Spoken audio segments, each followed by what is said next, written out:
E esse é o Varejo em Movimento, o podcast para ti que quer alavancar o teu negócio. Essa que é uma parceria do Cindy Lojas Porto Alegre, Connector Hub e Estúdios Pro Hub. Eu sou Victor Ventura e estou aqui ao lado dela, minha amiga e co-host, Nínive Girardi. Olá, Nina. Olá, Victor, tudo bem? Tudo certo. Olá, você que está nos ouvindo, nos assistindo na sua plataforma de mídia. Mais um Varejo em Movimento começando e hoje com conteúdo. Um tema que muitas vezes não está no radar dos pequenos e médios negócios, mas que é imprescindível para todas as empresas. Reputação de marca. Isso aí. E para falar desse tema tão importante, tão estratégico para os negócios, nós chamamos ela consultora de reputação, prevenção e gestão de crises e, além disso, CEO e Head de Estratégia da F Reputação e, claro, palestrante da FBV 2025, Fabiane Madeira. Bem-vinda ao Varejo Movimento. Dá um oizinho para o nosso público. Tudo bem? Nina, Vitor, pessoal de casa. É um prazer estar aqui conversando com vocês, já antecipando um pouquinho, né, do que a gente vai tratar no nosso evento e de um tema que é tão importante, né, para todas as empresas, seja de que tamanho for, né? Acho que esse já é a primeira dica. Reputação é para todo mundo, não é só para empresa grande. Então, já vamos começar entregando aqui para o pessoal. Então, já sabe, né? Vai ser um baita conteúdo para tu alavancar o teu negócio. Então, não esqueça. Curte, comenta, te inscreve. Poxa, Nina, é de graça. Ai, não acredito de que não tá graça, ser inscrito aqui no Varejo Movimento. Te inscreve no canal do Cindy Lojas Porto Alegre. Compartilha esse conteúdo. Tá nos ouvindo no podcast? Dá estrelinha, que vai nos ajudar demais a alcançar novos públicos. Mas tudo isso e muito mais sobre reputação logo depois da vinheta.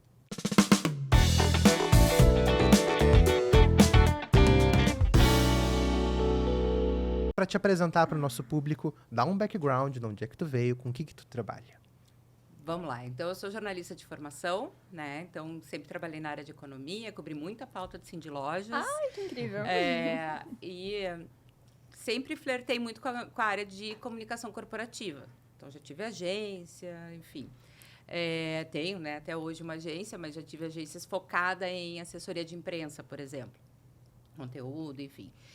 Fiz pós em marketing e, desde 2018, eu venho estudando reputação. Aí teve aquele boom da pandemia, né, de reputação. Eu já estudava desde 2013 gestão de crise. E daí, em 2018, 2019, eu disse reputação é a próxima moeda dos negócios, né? E, felizmente, assim como o conteúdo, em algum momento também virou o rei, né? Tinha aquela brincadeira. A reputação é a rainha.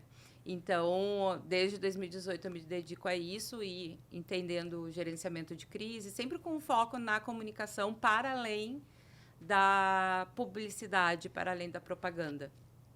Fábio, que legal saber da tua trajetória. Isso. E hoje, a nossa missão aqui é fazer quem está nos assistindo sair daqui sabendo que reputação é para todas as empresas, né? Sem essa ideia de que é só para grandes marcas, porque todo negócio tem que se preocupar com isso, né? Então, para a gente começar de uma forma bem introdutória para o nosso lojista, para o nosso associado que está nos ouvindo aqui, o que é reputação e por que ela é estratégica para os negócios? Vamos lá. Reputação. Todo mundo fala sobre isso, né? Hoje em dia, então, em especial. Mas a gente sempre mediu a reputação de uma marca, de uma pessoa, né? Quem nunca falou, o vizinho é tal coisa, né? Aquele ali não gosta muito de trabalhar. Enfim, isso nada mais é do que reputação. Então, de uma forma muito prática, a reputação é julgamento. É como a gente julga uma pessoa, como a gente julga uma marca, uma empresa, um produto. E sendo um julgamento, ele não está na nossa mão. Ele está na mão do outro. Ele está na cabeça do outro. É como o outro te enxerga. Não é como a gente diz que é. Então, essa é uma dificuldade, né? Porque a gente precisa conseguir criar uma reputação bacana, mas, no final das contas, quem forma essa reputação não é a gente. É o nosso cliente, é o nosso colaborador, é o nosso parceiro, é o nosso fornecedor, enfim. E daí a gente vai indo. E aí, então, Fábio, pra gente realmente, assim, esse pequeno negócio, né? Que daqui a pouquinho vai se encarar e vai começar a pensar, poxa, eu quero escalar meu negócio, vou botar meu negócio no Google, alguém vai querer avaliar e tudo mais. Por que ela realmente, ela gera valor, a reputação, ela gera um valor para uma empresa que quer se posicionar no mercado, que quer se diferenciar? Sim, gera.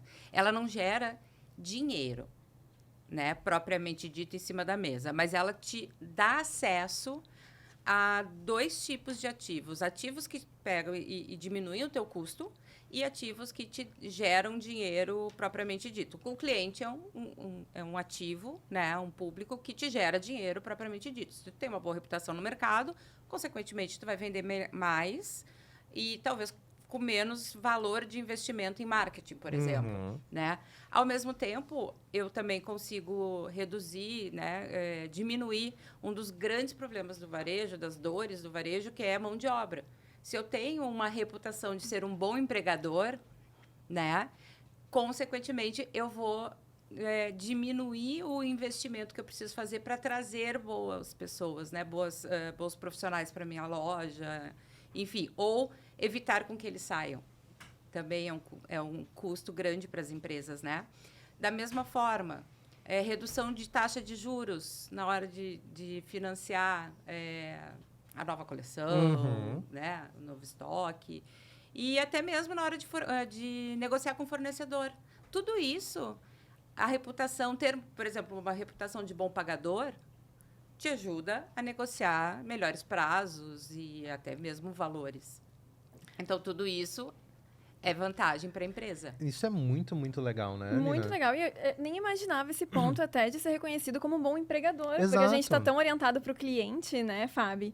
E isso casa muito com o que a gente estava falando aqui no Backstage, que é essa dificuldade das marcas varejistas investirem em reputação, né? Porque o varejo ele é muito orientado para vendas. E aqui, até mesmo aqui no nosso Varejo de Movimento, a gente sempre fala muito sobre como aumentar as vendas, como aumentar a conversão. E é ótimo quando a gente traz esses temas de branding, reputação, que são coisas não palpáveis. E muitas vezes... tão importantes quanto. Exato. E muitas vezes o pequeno e o médio negócio acham que não é para eles, mas é sim, né? A Fábio trouxe alguns exemplos para nós de retornos não financeiros. Então, se tu puder falar mais um pouquinho sobre isso e também como que os varejistas podem driblar, né, essa dificuldade e investir na reputação para garantir também a continuidade, a longevidade do negócio. Só voltando um pouquinho, Nina, quando eu digo que reputação está na cabeça do outro, como é que eu trabalho a gestão de reputação? É fazendo com que o outro tenha uma boa imagem, né, uma boa percepção sobre mim.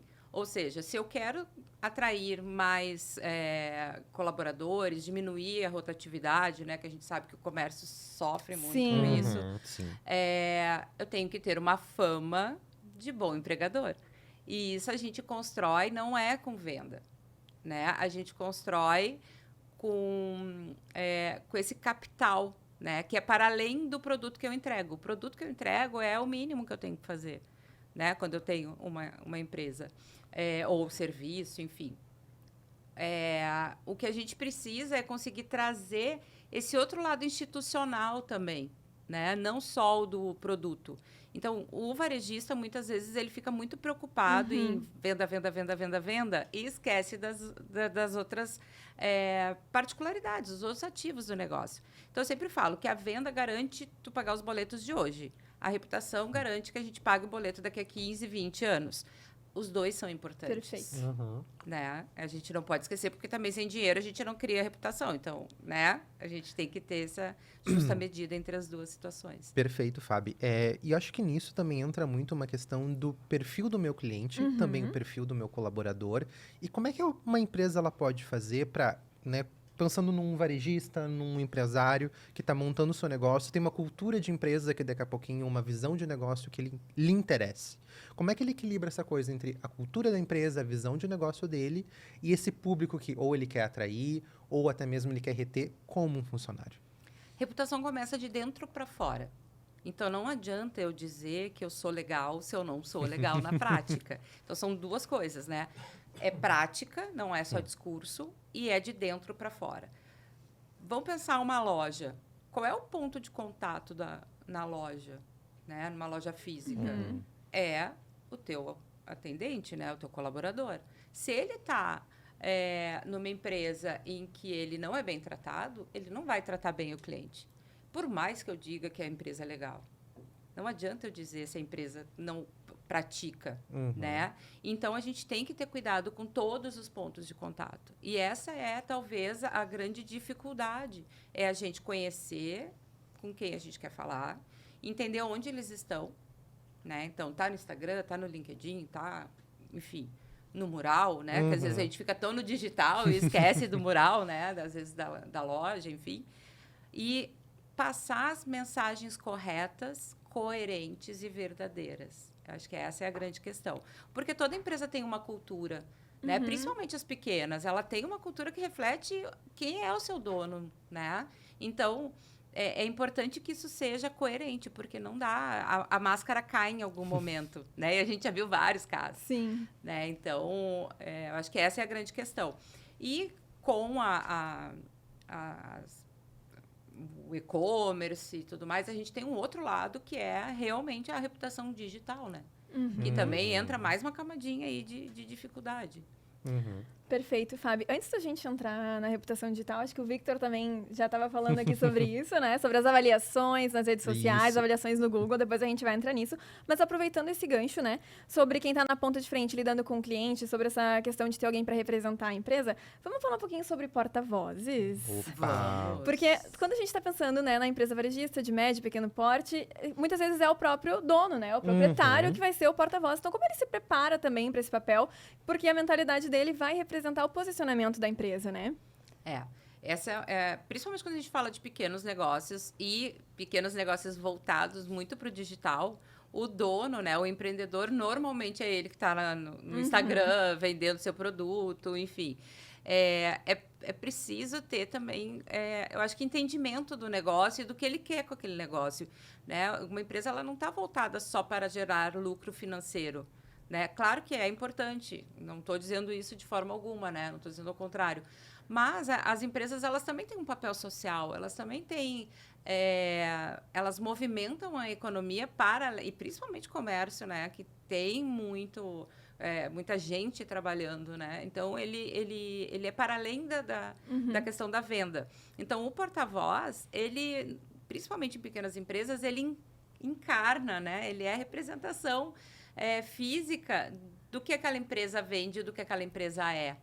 Né? Então, a gente vê muitos negócios que são a cara do seu dono, né? Aquilo que a gente fala. Então, realmente, o porta-voz, ele precisa ser, ainda que seja lá no Instagram, ele está sendo um porta-voz. Né? Hoje a gente chama ele de influenciador, mas, na verdade, ele é o porta-voz da empresa. Então, ele precisa entender muito bem o que ele quer comunicar e para quem ele quer comunicar. Essa é a questão, porque a gente está falando de coerência. Né? É importante isso. Não adianta eu ser super descolado no Instagram e se o meu cliente chegar lá na minha loja, né, se eu tiver um ponto físico, a loja ser feia, chata... Né? Aquela coisa deprimente. Não adianta, porque daí ele vai dizer, não, tem alguma coisa errada, né? Alguém mentiu para mim. Qual que é a verdadeira loja, né? Então, é nesse sentido o porta-voz. E, Fabi, acho que é muito legal ainda, né? Antes de chegar nesse ponto do digital, pensando muito na loja física, porque no digital eu vou ter a avaliação, eu vou ter a estrelinha, eu vou ter o comentário. Na loja física, quais são os indicadores que eu vou observar para medir se a minha reputação tá ok, se tá legal? Como é que eu faço para medir isso num ambiente completamente físico? Recompra, né? A gente... e daí a gente abre um outro capítulo, né? Principalmente vendas de maior valor agregado, a gente precisa ter CRM, né? A gente precisa conhecer quem está comprando da gente. Né? Então, a gente sabe que a taxa de aquisição do cliente é sempre mais complicada, né? Sempre mais alta. Então, a gente manter o cliente é importante, a gente ter canais de relacionamento com o cliente é importante, a gente ter realmente uma conversa com o cliente, não é só eu falo o que eu quero e tu compra de mim. Né? Então, acho que esses são indicadores fáceis assim, para o cliente ter fáceis no sentido de ser barato, né? Porque tu fazer uma pesquisa de imagem é mais complicado. Mas, enfim, pode ser lá no ponto de venda também. Como é que você conheceu a gente? O que você achou do atendimento? Aquele NPS simples, assim, já nos dá alguns indicativos, algumas evidências, né? De como está a nossa reputação. Aquele totem com as carinhas, né? Ou uma numeração para dar uma nota para atendimento. Exato. E ouvir o cliente, sabe? Eu sempre sugiro, assim, ouve os 5 que mais compram e os 5 que menos compram. Vamos sentir. Vamos ver por que ele compra, por que ele não compra. Né? É porque chegou atrasado, porque recebi a caixa e não era o que eu queria, né? Mas ainda a recomendação do outro é muito importante. Isso perfeito. é muito Mas legal. porque, de novo, né? Sou eu falando de mim, né? Uhum. Então, se eu estou dizendo, nossa, eu sou incrível, eu sou 5 estrelas. Não, né? Eu preciso que a minha vizinha diga, aquela marca é 5 estrelas. Ou 4. As recomendações têm muito valor, né? Elas Isso. ajudam a validar o serviço, a loja, né? Exatamente. E principalmente hoje que a gente está no digital, né? As comunidades estão aí, né? Para nos mostrar tudo isso, né? Então, da mesma forma que tu olha para uma roupa, né? Minha, que tu gostou, eu vou dizer, fui em tal loja. Tu vai chegar lá e já vai dizer, pô, aquela loja tem a roupa assim, assim, assado. Se tu chegar lá e essa loja não tiver aquilo que eu te prometi, tem 2 caminhos. Tu não volta mais na loja ou tu não mais confia na minha indicação. Basicamente é isso. E no digital a gente tem esse ativo eterno, né? Que Fica ali o histórico registrado, né? Nunca mais some. Nunca mais Um comentário some. negativo, uma postagem de reclamação, aquilo ali fica marcado, né? Mas assim, Nina, eu acho que às vezes as empresas elas não têm resiliência para entender as críticas. Isso é uma coisa que eu falo bastante com os meus clientes. A gente precisa entender a crítica, porque a crítica, pela crítica, a gente descarta. Mas a crítica que nos faz crescer, ela é uma oportunidade. Toda crise é uma oportunidade. Basta a gente estar atento para ver o que ela nos ensina. Então, se eu tenho uma reclamação negativa no Google Meu Negócio, por exemplo, ok, vamos ouvir, vamos responder para o cliente, né? Vamos dizer, olha, ou liga para o cliente depois, entende o que está acontecendo, né? Porque essa é o barato da história, né? Tu tem um feedback o tempo inteiro, quando antes... E daí, eu acho que falta maturidade ainda para a gente, às vezes, entender e lidar com a crítica, né? O que acontecia? O Vitor comprou alguma coisa de mim, não gostou, ele não comprava nunca mais, e ele saía falando mal de todo mundo. Para todo mundo, aliás, sobre a minha marca. Hoje, se ele reclama e eu resolvo o problema dele, ele vai dizer, a Fabi resolveu o meu problema. Sim. Tu entende que tu inverte, tu transforma um problema numa coisa boa para ti, numa oportunidade. Então, porque toda empresa vai ter problema. Sim. Não tem como, né? E gera, acho que algo que é muito bacana, porque é o tipo de marketing que é quase gratuito. Porque é um investimento muito baixo na geração de comunidade. Porque aquela pessoa vai falar para outros e tudo mais e vai criar reputação na tua marca. Exatamente. É perfeito. Exatamente. A gente cria um círculo virtuoso, né? De boa percepção. Né? E isso é importante quando a gente está numa crise. Boa. Né?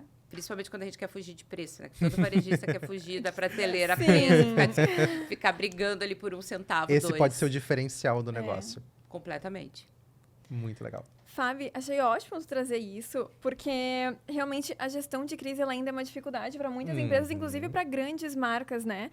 E hoje, nesse momento digital, nesse momento de cancelamentos digitais, as empresas são cobradas para agir com transparência, né? Para se posicionar. Então, tu trouxe uma dica ótima que é responder, não se omitir, né? Então, como que o nosso pequeno varejista, o médio varejista, pode se preparar também para lidar com situações de crise? Nem tudo é possível prever, né? Mas como que ele lida nessas situações, ele responde, como é que ele também se prepara para isso? E também tira essa resistência que muitas vezes a gente prefere se esconder num momento difícil, né? E não enfrentar. Crise vai acontecer. A gente só não sabe quando e de onde ela vem. Esse é o fato. Né? A gente passou por uma crise gigantesca ano passado, que foi a enchente. Sim. A gente não sabia, né, que ia chegar naquele nível. A gente teve uma pandemia há 5 anos atrás, que a gente também não imaginava, né? Então, assim, as crises vão acontecer, nem sempre elas estão dentro do teu negócio. Alta do dólar é uma crise para uma empresa, né? Então, a gente tem várias... A gente sempre pensa, eu fiz alguma coisa errada. A crise não necessariamente é externa, né? Por exemplo, hoje a gente tem um problema grave de LGPD, vazamento de dados. Isso é uma crise para uma empresa, né? Então, e principalmente o comércio, né? O varejo que vive muito de informação do cliente, enfim. A gente tem que ser maduro e entender, né? Eu adoro essa palavra, maduro. Porque é isso, né? Os negócios exigem maturidade. Então, a gente precisa entender que isso vai acontecer e eu tenho que olhar para aquilo e dizer, bom, como é que eu vou me preparar para isso? Boa. Né? É investindo em infraestrutura, por exemplo, no caso de dados, né? De eu ter uma estrutura de informática mais robusta, de segurança da informação mais robusta, ok. Mas e se acontecer? Como eu faço? Eu falo, eu não falo, quando eu falo, como eu falo, quem fala, né? Então, isso é se preparar, porque tu imagina, a gente viu isso, né, na enchente. Vamos pegar a enchente que ainda está fresquinha na nossa cabeça. Ninguém sabia o que fazer. A gente não sabia o que fazer. Fecha a loja, não fecha, libera o pessoal, não libera, até que, ok, as coisas começaram a se resolver. Foi resolvido da melhor forma possível? Foi dentro do que a gente tinha para lidar, né? Então, a crise vai acontecer. A gente tem que estar preparada. Eu acho que essa é a situação, sabe? Muito bom esse teu ponto, Fábio. E agora eu já queria entrar numa outra questão, que é justamente isso. O negócio, ele se preparou, ou ele pelo menos entendeu que estava preparado para uma crise, chegou o problema, ele tentou solucionar, mas aquilo deu mais errado do que daqui a pouquinho ele tivesse tomado uma outra abordagem e tudo mais. Como é que tu enxerga essa questão de são os principais erros na hora de uma empresa dar uma resposta para uma crise? O que realmente falta, assim? Até mesmo questão de redes sociais, tudo mais, faz um post e vem os comentários negativos, porque aquilo não deu uma resposta adequada. Assim, a gente tem sempre quando a gente está falando de pequenos negócios, isso é uma dificuldade, tá? Todo negócio, ele tem um capital emocional investido nele. E quando a gente está falando de pequenos negócios, isso é muito grave, né? É muito pior. Porque é a minha empresa, né? Eu que criei essa xícara, eu que vendo essa xícara, eu que faço. Então, assim, é meu, tem um capital emocional colocado naquele produto muito grande. Então, o que eu sempre procuro orientar é, se puder, se tiver recurso financeiro, traz alguém de fora. Né? Então, por quê? Porque é uma pessoa que vai ter condições técnicas para ir avaliando a situação. Ela vai estar fora da tua bolha, porque hoje a internet nos deixa uma bolha, e daí tu fala, todo mundo está falando sobre isso. Não, todo mundo que está em volta de ti está falando sobre isso, né? E, normalmente, quando tu está numa crise, as pessoas ficam te mandando, saiu tal coisa, saiu tal coisa, saiu tal coisa. Porque as pessoas querem te ajudar, só que elas estão te deixando mais nervoso, né? E daí tu fica achando que está todo mundo falando sobre aquilo, quando, na verdade, tem 10 pessoas falando sobre aquilo. Só que as 10 estão na tua bolha. Né? Então, quando a gente traz alguém de fora, a gente consegue... A pessoa tem esse distanciamento que é interessante para poder reagir da forma técnica. Né? Então, acho que isso é uma questão importante. Uma outra é justamente a resiliência de entender que a gente vive em bolhas. Né? Então, às vezes, a coisa não é tão grande. É aprender a respirar. Né? É entender que linguagem jurídica é uma coisa, linguagem de comunicação é outra. Então, cuidado com as notas. Nós respeitamos o Estado Democrático de Direito. Isso é clássico, né? E, assim, se tiver que lançar uma nota, por exemplo, para a imprensa, a gente tem que entregar a informação também, né? Então, eu sempre sou contra aquelas notas, assim, que não fala nada, né? Tipo, a gente está se manifestando, enfim. E manter a coerência, de novo, né? Eu não posso, na hora da crise, eu sou uma empresa descolada, e daí, na hora da crise, eu vou lá e trago um juridiquês. O meu cliente não vai entender, né? Então, eu acho que é isso. E daí, resgatar sempre a sua cultura, os seus valores, né? A sua missão, entender. E daí, entra o marketing anterior, né? O que aquilo ali, aquela estratégia de marketing que eu venho, aquele posicionamento que eu venho trabalhando, aquilo reflete realmente quem eu sou? Né? Eu tenho emoção, eu tenho uma relação com os meus clientes, ou estou só lá, compre de mim, compre de mim, compre de mim, compre de mim? Né? Então, essa é a hora que tu resgata todo aquele positivo que tu teve. Boa. Fábio, acho que o que a gente pode amarrar também aqui da nossa conversa, né, é que todas as partes da empresa têm que estar bem integradas para oferecer essa experiência mais coesa ao cliente, né, e para a construção da reputação. Todas as partes importam, né?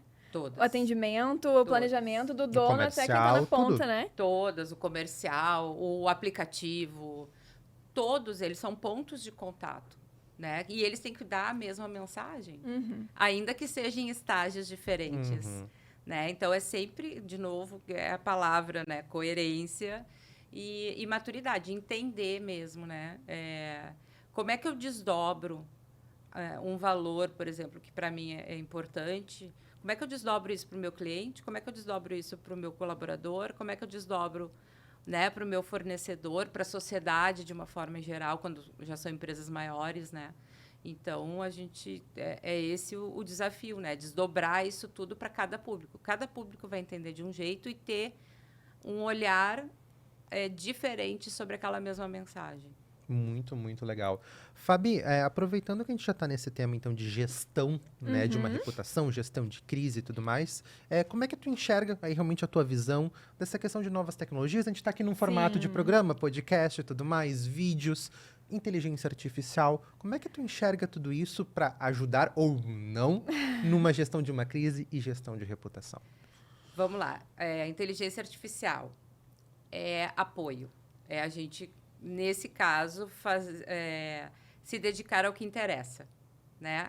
Se dedicar ao estratégico e deixar que o esqueleto da nota seja feita pela inteligência artificial, vamos supor, né? Só um exemplo. Ela nos abre oportunidades interessantíssimas, mas também nos abre problemas grandes, né? A gente já tem casos, por exemplo, de vídeos que foram Desculpa. A gente já tem casos de vídeos que foram montados com o rosto das pessoas, né? E como é que a gente faz? Né? A gente sabe que tem vários artistas e influenciadores que são vítimas, né, disso. Teve o Drauzio Varela, várias coisas né, de vídeos. E isso está chegando no mundo institucional também, no mundo corporativo. Tem um caso sério aí que aconteceu nos Estados Unidos, se eu não me engano, de um diretor financeiro ter sido clonado pela inteligência artificial e essa inteligência artificial concedeu uma transferência milionária para os golpistas. Uau. Gente. Então, hoje já se fala em dupla checagem, né? Então, não adianta mais eu entrar na reunião com a minha cara, porque a minha cara pode não ser a minha cara, né? Eu posso não ser esta cara. Enfim. Então, a gente tem aí muitos casos. E, de novo, a gente bate lá na coerência, né? Inteligência artificial é muito bom, mas a gente tem que ter cuidado, porque ela nos abre aí uma chance grande de fake news. Né? A gente vê isso muito nas eleições, mas golpes de toda sorte, né? Então, de novo, quando a gente tem uma coerência na comunicação, a gente consegue, né? Eu não vou achar que a Louis Vuitton vai fazer promoção de 80%, certo? Sim. Vou pegar um caso, assim, com cores bem fortes, né? Não vai fazer. Então, de novo, eu tenho uma coerência na comunicação e daí meu cliente sabe o que esperar de mim. Ele não vai fazer promoção. E se ele fizer, não vai ser para mim. Vai ser para quem já compra dele, né? Então, acho que não sei se eu consegui responder. Não, sim, muito, muito, muito. E acho que até um exemplo disso que a gente já observou, algumas marcas nos seus, por exemplo, o Instagram tem lá, né, no primeiro marcado ali fixado, ou esse é o perfil oficial, ou tem os fakes, né? Exato. Esses aqui são perfis fakes, não sigam, não comentem, não compartilhem, porque realmente pode acabar prejudicando a marca da imagem, porque é aquilo. Foi um fake que me enganou, mas eu vou associar aquela marca original que não tinha responsabilidade nenhuma. E isso é uma gestão de crise. Ele está preparado para uma gestão de crise. Quer dizer, ele já sabe, ele identificou o problema e ele está avisando o cliente. Olha que legal. Né? Essa empresa, essa marca, ela tem esse cuidado comigo. Quer dizer, ele sabe que estão usando o nome dele de forma indevida, mas ele me considera tanto no negócio que não é só tirar o meu dinheiro. Né? Não é só uma relação comercial, transacional. Que ele está tentando me avisar e me proteger. Olha que legal. Isso é gerar reputação e isso é fazer uma gestão de crise na prática. Perfeito. E é um custo, basicamente, nulo. Porque botar ali nos stories, é um card. Né? Que a gente faz no Canva 0800. Perfeito esse conselho, Fábio, porque muitas vezes nessas situações de golpe, o empresário pensa, não vou querer minha imagem associada a esse golpe, não vou falar nada a respeito. E é justamente ao contrário, né? Poder proteger o cliente e mostrar que se importa com a sua comunidade. Exatamente. Fábio, então aproveitando que a gente entrou agora nessa tema da tecnologia, vamos entrar um pouquinho no digital. antes a gente estava falando aqui nos bastidores, a Fábio tem dados quentíssimos sobre recomendações no digital, como as avaliações importam. Então, compartilha com a gente até para já ficar essa dica, né, para o lojista de como ele pode medir a reputação online com ferramentas que não são muito complexas, que são as ferramentas que ele usa no dia a dia. Exato. Bom, saiu uma pesquisa do Reclame Aqui, que é nada mais do que uma plataforma de reputação. Então, assim, a gente estava falando de indicadores, né? Ali pode ser um indicador interessantíssimo, né? E de graça. Perfeito. Ótimo. Né? Então, essa questão. E até falando no Reclame Aqui, a gente tem um problema... um problema não, é um fenômeno que acontece no Reclame Aqui. Toda Black Friday sai sempre aquele ranking, né, das empresas que tiveram maior problema em termos de entregas, enfim, e tudo mais. E o Magazine Luiza está sempre entre os 10 primeiros. Dá uma semana eles saem e eles estão sempre entre as empresas com melhor reputação no Reclame Aqui. Como pode, né? Que milagre é esse? Por que eles isso, resolvem né? o problema do cliente. Porque o varejista ele tem uma série de situações que não dependem só dele. Né? Então, mas que, no final das contas, como ele é de quem eu comprei, ele é o meu problema. Né? Então, por exemplo, Magazine Luiza, ela não controla frete. Não controla, né? Então, tanto que se amplia, né, o prazo de entrega. Mas se passar daquilo ali, a pessoa vai lá e reclama. Então, ele resolve o problema. A questão não é não ter problema. A questão é como eu resolvo esse problema, né? Então, por isso que logo em seguida o Magazine Luiza sai. Porque ele resolveu o problema do cliente, o cliente recebeu e tudo mais, está tudo certo. A reputação volta a ser um ativo importante. Então, continuando a citar o Magazine Luiza, das 20 maiores, isso aqui também saiu agora, tá? Um ranking de reputação empresarial. Ou seja, é como institucionalmente a empresa se posiciona. Das 20 maiores, só uma é do setor, que é o Magazine Luiza. Uau. Né? Então, assim, não é só o que ela entrega em termos de venda e resultado financeiro. É o que ela entrega também para a sociedade, né? E o resto é tudo... Até banco tem mais do que varejista. Atenção, varejistas. Temos aí uma coisa importante. A gente tem mais banco do que varejista nesse ranking. Isso é um indicador importante que a gente está muito olhando para o quê? Promoção, produto. Então, de novo, não estou dizendo que não é para a gente olhar, tá? Mas voltando, então, eu estava olhando uma pesquisa, né, que saiu do Reclame Aqui, agora, tem poucos dias. E aí ele mostra a importância do Google Meu Negócio, né, para essas avaliações, que também, de novo, é um indicador de reputação, de prova social, que a gente fala tanto, né, para redes sociais, enfim, para os canais digitais, da importância dele. Né? E isso é 0800, gente. É a gente fazer um link, basta fazer um link e pedir para o teu cliente avaliar. Né? Então, eu até separei aqui um dado. 40% dos consumidores, eles escolhem empresas que tenham nota acima de 4,5. Ou seja, 4,5 estrelinhas no Google. Uau. Como isso é importante, né? Isso é muito importante. Ou seja, se tu tiver menos de 4,5, 60% das pessoas não vai comprar. Né? Então, isso é uma coisa bastante indicativo, né? Lojas de roupas e de departamentos estão no top 5 de segmentos que mais são afetados por esse movimento, né? Esse comportamento, na verdade. E 88% dos entrevistados não compram de jeito nenhum de quem tem menos de 4 no Google. O Victor está entre eles, exatamente. Né? A gente estava falando sobre isso, exatamente, né? estava falando em off sobre isso. E tu sabe que tem só me veio um insight agora. Tem uma coisa que eu sempre falo para meus clientes, que é uma coisa simples, que também é 0800. Como eu me comportaria nessa situação? Se coloca no teu lugar como cliente. Tu compraria? Eu tenho uma loja, mas eu compraria de outra loja ou de um prestador de serviço que tivesse nota 2? Não, né? É a mesma coisa, eu não posso ter nota 2. Eu tenho que resolver essa situação. Né? Então, isso também é um bom marcador, né? Como é que eu posso... basta eu me comportar como cliente. É olhar para o meu comportamento como cliente. Uhum. Fabi, no começo da nossa conversa, tu tinha apontado também a questão do colaborador. E isso é uma grande dor para o nosso lojista, Sim, né? é verdade. A dificuldade de retenção, de encontrar novos talentos. Aí voltando então para esse ponto, o colaborador.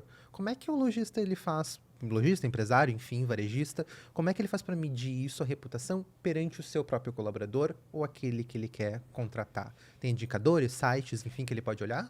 Tem formas da gente medir. As pesquisas de clima, né, nos indicam aí algumas situações. O Glassdoor, que é um Reclame Aqui mais voltado para força de trabalho. E tem outros indicadores que tu pode fazer. Por exemplo, quanto tempo uma pessoa fica dentro da tua empresa? Isso o empresário consegue acompanhar. Quantas pessoas dizem que vão vir na entrevista e não vêm? Isso também é um indicador de que a minha marca empregadora não está funcionando, né? Absenteísmo nas entrevistas, enfim, tem uma série de indicadores que se pode e evidências que muitas vezes são de graça, né? E daí, de novo, ChatGPT, vai lá e procura quais os indicadores para eu medir a minha reputação de uma Ótima varejista, dica. assim, assado. Faz o prompt, né? Faz lá a pergunta que tu quer dar o máximo de informações possível, ele vai te dizer. Ele vai te dar uma série de indicadores. Aí é bom que a gente use a inteligência artificial para ajudar. Sim, perfeito. Fabi, que aula, Que né, aula, que Victor? aula enorme, que aula enorme. E com certeza uma prévia do que nós teremos na nossa FVV 2025. Estamos muito ansiosos para te ver lá. Então, conta um pouquinho para o público sobre como vai ser a tua palestra. Eu sei que a gente vai continuar tratando sobre reputação, né? Sim, com certeza. Reputação na veia, né, para o varejista, com casos práticos, dados, né? Eu gosto muito, estava falando isso para vocês, eu gosto muito de dados, porque a gente tem que embasar, nem tudo a gente consegue, né, trabalhar com dados, principalmente quando é um ativo intangível, né, que é isso que a reputação é, a gente não toca na reputação, né, mas a gente sente, ela está ali né, dando o pulso do nosso negócio.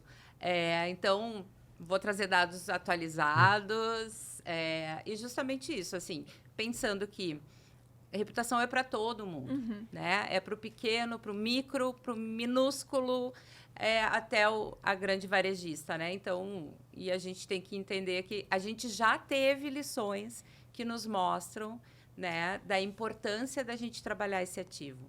Então, a gente não pode... quem não trabalha a gestão de reputação está deixando dinheiro na mesa. Né? Então, é isso. Ninguém quer deixar dinheiro na mesa, né? Então, agora ela conseguiu convencer o nosso varejista. Não tinha convencido até aqui. Lembrando... O pessoal sabe o dia, a hora. Isso aí. Por favor, passa o serviço aí da minha palestra. Presta atenção no Vitor e na Nina. A Fabi vai estar no dia 23 de maio, às 16h30, no palco Marketing e Vendas, com a palestra Como a Reputação Pode Ajudar a Alavancar o Varejo em 2025. Pode ser a chave para virar o teu negócio de vez. Então, com certeza, vai lá assistir a Fabi. Mas antes, para a gente finalizar a pergunta derradeira. Fabi, vamos resumir em uma dica. Uma dica infalível para construir uma reputação no varejo. Qual seria? Saiba quem você é e seja coerente. Ótimo. Fácil, né? Fácil. Maravilhosa. Maravilhosa. Fabi, onde é que o pessoal pode te encontrar? Redes sociais, site? Deixa aí pra galera. Minhas redes sociais LinkedIn, preferencialmente, que Instagram até eu faço, mas aí tem as minhas sobrinhas, tem, né, o cachorro papagaio, enfim. Mas o LinkedIn tem muita informação sobre reputação de uma forma muito prática, né? Que eu acho que essa é a questão, a gente desmistificar. Então, LinkedIn é Fabiane.Madeira. Instagram é Fabiane Madeira e no site é o reputação.com.br. Ótimo, ótimo. Nina, minha cara, temos um podcast? Temos um podcast, Victor. E lá no início a gente brincou que a nossa missão aqui hoje era fazer todas as empresas saberem da importância da reputação e eu acho que a gente conseguiu, né, Victor? Conseguiu cumprir demais essa missão. Fábio, muitíssimo obrigado pela tua aula, não vou nem dizer, né? Foi uma entrevista, foi uma aula de fato sobre a importância da reputação para todos os negócios, independentemente do tamanho. Tivemos em maio na FBV. Espero vocês dois lá, viu? Estaremos lá acompanhando. E a você, quer saber mais sobre a FBV? fbv.com.br, tem Instagram, tem site, tem LinkedIn também. Vai lá e dá uma conferida na programação completa e em todos os palestrantes e compra teu ingresso para estar nos 3 dias da feira. Vai estar gente lá, vai estar a Fábio e mais um monte de palestrantes muito, muito bacanas. Era isso, Ina? É isso aí, Victor. Nos esperamos na FBV 2025. Isso aí. E semana que vem tem mais um episódio do Varejo em Movimento. Valeu, galera! Tchau!